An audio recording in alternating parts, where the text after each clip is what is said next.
PK52, the Saturday morning meeting, third part series of digital. So let me kind of start by reviewing what we talked about in the last couple of weeks. We really talked about building your brand, about getting your information to the customer prior to them coming in so they can identify you, and sending them some information that was pertinent to their search, that helped them make a decision by using third-party digital or videos that you'd put together about 4Runner, Camry, RAV4, Avalon, whatever, so that you began the process before the customer came in. Again, we made a bunch of statements. Camry's #1 selling car in the world for multiple decades. So they've decided to get a Camry. They really haven't decided who to get it from. So again, the most important thing that I think that you guys should be selling is yourself. So we talked about doing that. We talked about spending some of your time developing that, maybe even making a YouTube channel. I know you think it's a good idea. Now the next step is, are you going to do it? So let me tell you a little bit about what I used to do, and I know it's hard for some of you to relate to this because we live in a digital world right now, and the information that you want to get about anything is available on your phone or on your computer. But I started selling Toyotas in the 1980s, and let's talk about cell phones. I had a cell phone. It was in a giant bag with a handle on it.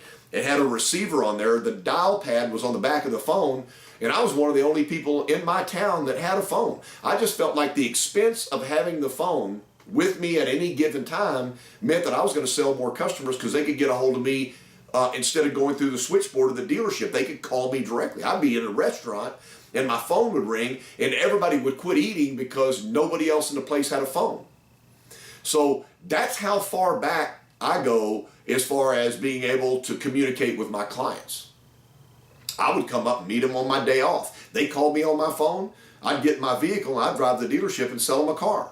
So that put me ahead of everybody else as far as volume because I had the ability to be able to communicate with my customers 24 hours a day.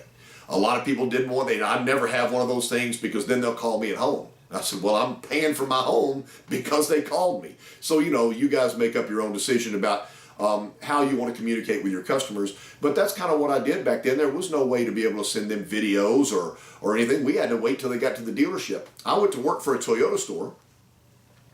The day I went there for my first day at the store was the first time I'd ever sat in the product Toyota. I met a man that recruited me into the business. I had no idea about a Toyota. I never had any friends that had a Toyota. I knew about the brand, never been in the car. They were so inexpensive, but they lasted forever. So I'm going to tell you a little personal story. My dad got into World War II at the very end in the Air Force. And when I went to work for Toyota, Dad had a big problem with that because it was a Japanese car company. And, we had many conversations about it. World War II was way past, and this was an opportunity for me that I got. And I told him, I said, well, I'm gonna give this a shot.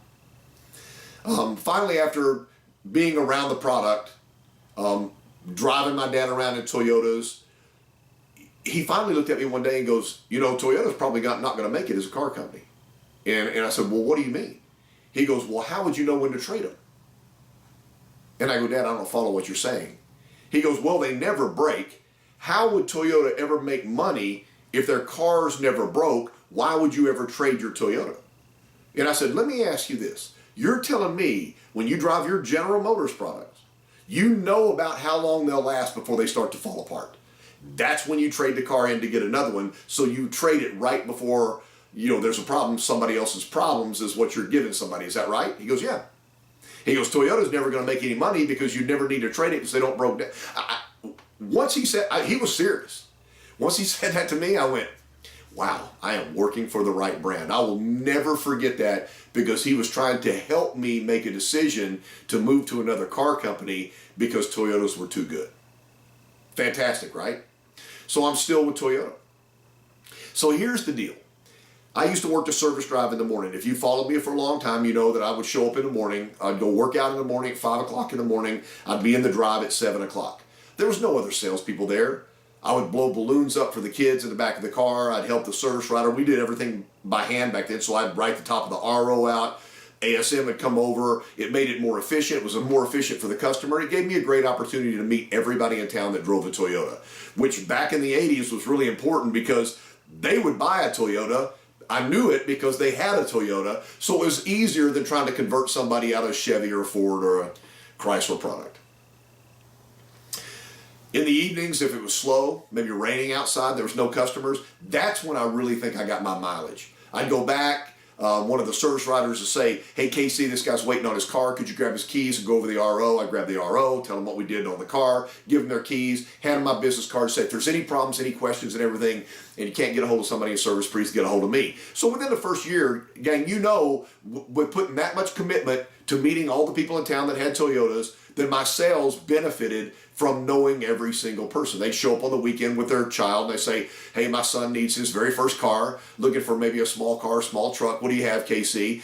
And pretty much they let me pick. And that was always a good deal for me, working with people that I already knew. So today's internet world is completely different. So what I've done in the last couple of weeks, talk about how you can get your information out, send a third-party video so they know who you are before they come in. And I really believe that's the way to go.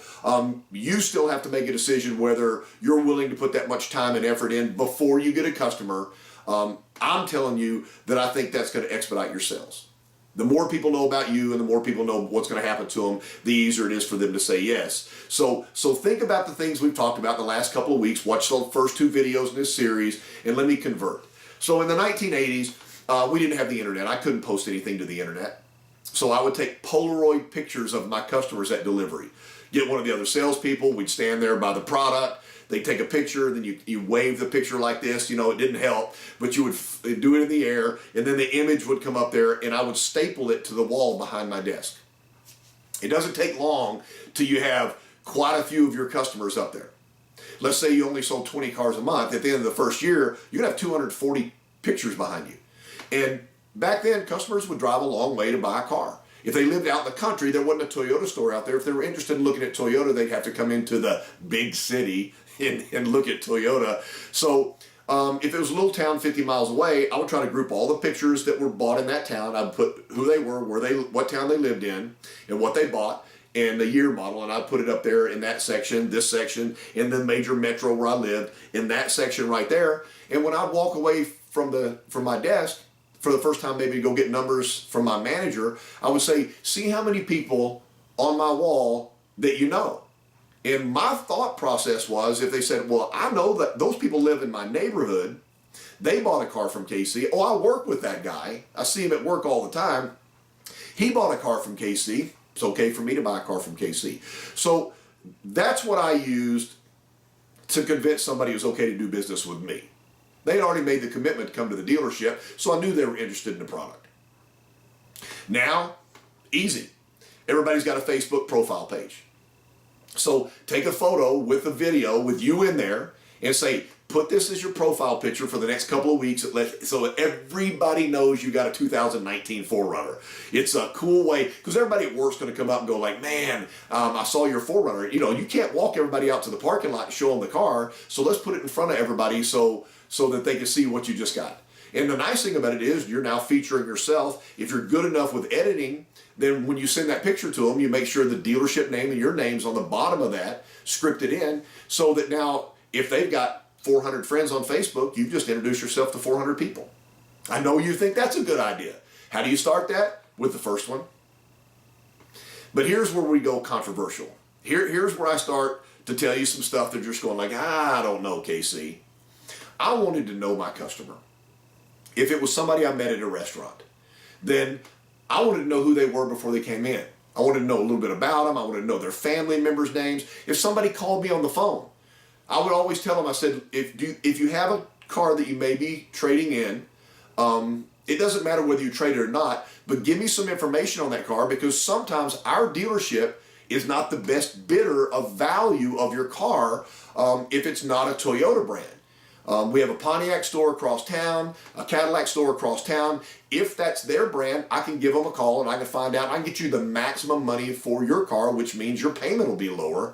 And they would give me information. I'd ask them who they're coming with. They'd tell me what their wife's name was. Are you bringing the kids? I'd get their kids' names. So when they came in, I addressed them like I knew who they were. Everybody watching this video right now knows that gave me a leg up on a possibility of making a car deal that day, because now it became a personal deal and there was some familiarity. So here's what I would do today. You called me on the phone, you said your name was Jeff Johnson. You told me you lived in ABC City.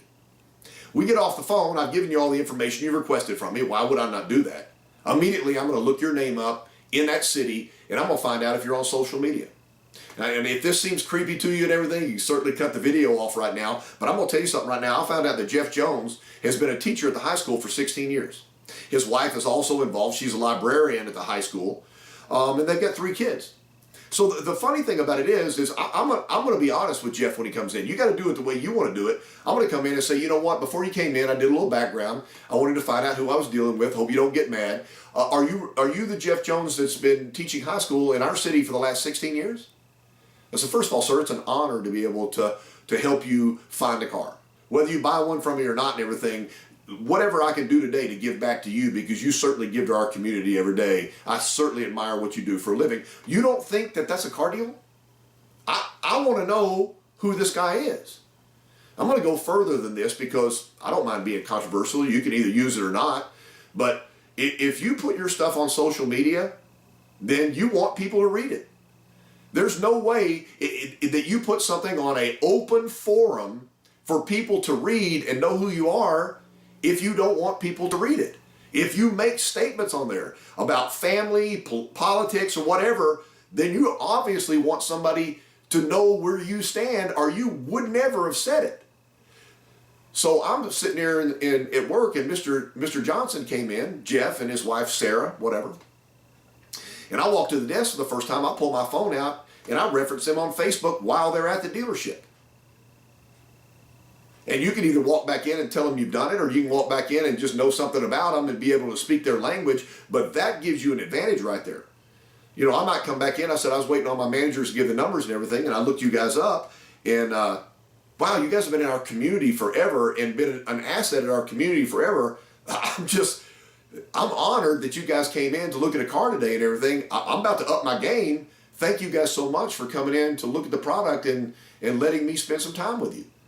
Why would you not do that? I will promise you, a lot of customers don't think about it, but if I contacted the dealership on a Tuesday and I wasn't coming in on a Saturday, and you told me your name was KC Nix, I promise you, I'm going to go on social media and I'm going to find out who you are and who I'm dealing with. If I go on this thing and I find out that you've been in the car business, you love the car business, you do your research for your customers, and there's people that have made statements about how awesome it was that they dealt with you in a car, I'm going to come buy a car from you.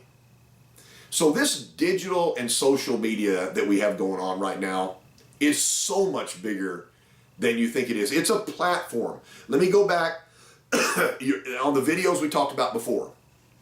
You didn't have to spend any money to get in this car business. This dealership it's a multi-million-dollar brick and mortar building with a tremendous amount of value and product that you can sell that you didn't have to spend a dime on. The biggest commodity that you have is going to be you.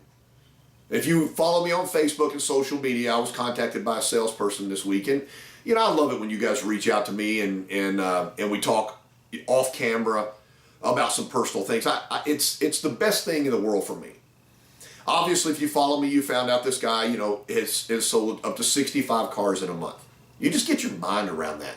If you're now selling, 8 to 12 cars a month, and there's a guy out there that's selling 65 cars a month, then I will promise you, he's doing it different than the way you're doing it. Is it possible? Yeah, somebody's doing it. And we talked and we talked about, his outlook on the car business and how he looks at customers and how much value he puts in repeat and referral. He also uses digital to the nth degree. So getting yourself out there, letting these people know what your skill set is before they ever come in is going to increase your income. The only downside about that is if you don't feel like that your product knowledge is dead on the money, that your understanding of this business, both on your side and the customer side, is where it needs to be. If you're not willing to go the extra mile for the customer, then you have some real thinking to do before you put yourself on social media. But if you're the people that I've met out in the field, that the reason somebody buys a car is because of you, everybody in your community that lives anywhere near that might come into your dealership to look at a car needs to know who you are, because you are the value in the car business. Digital has changed everything. Think about how much in your life and how much you communicate digitally. And then think about that all the customers you're dealing with also do that also. Be digital. Change the way you do business. Let these people know who you are before they come in. The bigger you make it, the bigger it is. PK52, the Sell Yourself Saturday morning meeting.